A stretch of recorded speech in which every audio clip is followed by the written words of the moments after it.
Look for what you notice, but no one else sees.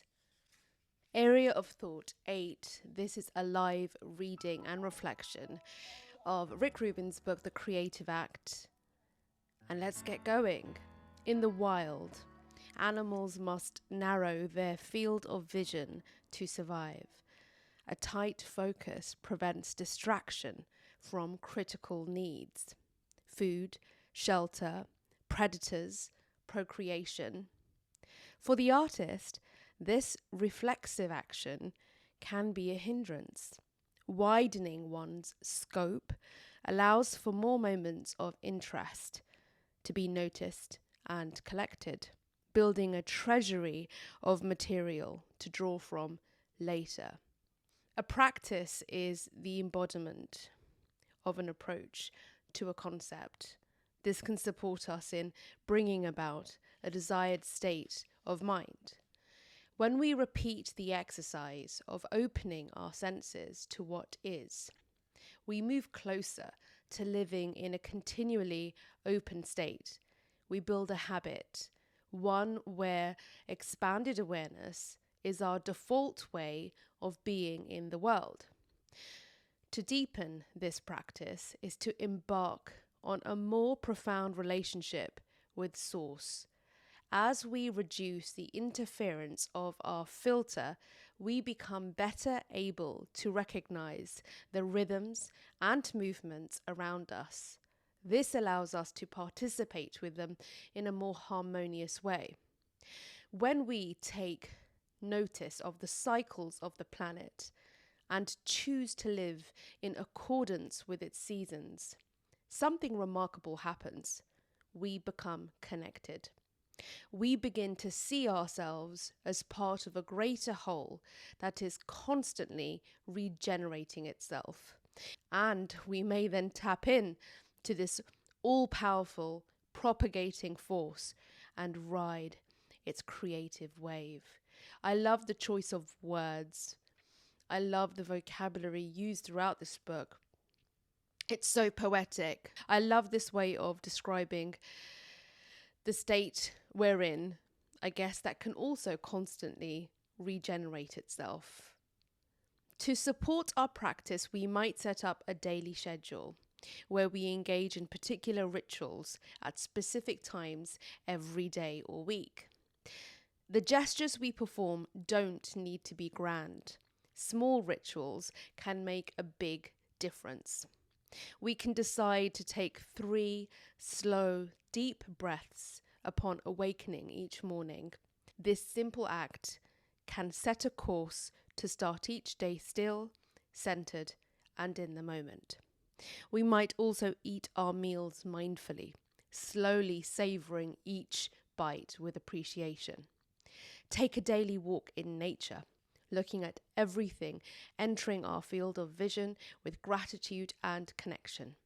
Take a moment to marvel at the feeling of our heartbeat and the movement of blood through our veins before sleep. The purpose of such exercises is not necessarily in the doing, just as the goal of meditation isn't in the meditating. The purpose is to evolve the way we see the world when we're not engaged in these acts. We are building the musculature of our psyche to more acutely tune in. This is so much of what the work is about. Awareness needs constant refreshing. If it becomes a habit, even a good habit, it will need to be reinvented again and again. Until one day you notice that you're always in the practice of awareness at all times, in all places, living your life in a state of constant openness to receiving. This book is utterly divine. It is so incredibly profound, simple, moving, and I talk about this a lot, actually, about self-care and a routine being a foundation for productivity, if you like. I speak about it on my separate podcast and YouTube channel, which you can find by searching Serena Hussein.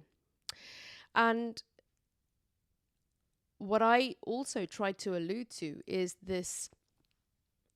how routine can actually be an invitation to more creativity, because our routine can allow us to cultivate this sort of habit, which can become almost automatic, of slowing down, of paying attention, of taking the AirPods out, the headphones off, walking back from the gym, just paying attention to the buildings, the design, the transport, the reliability, or not putting any value on things and just observing things as they are.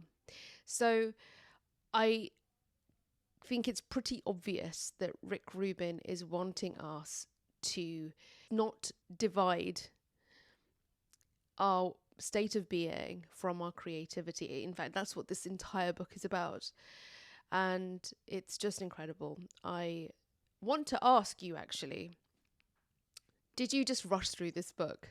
Did you just read it in one sitting, or did you savor it? I'm savoring it because I'm using it as an excuse to, I'm using this live reading and reflection as an excuse to savor it more, because I want it to be almost a pit stop in my day, in my days, in my routine, so I can contemplate a little bit more and take it with me.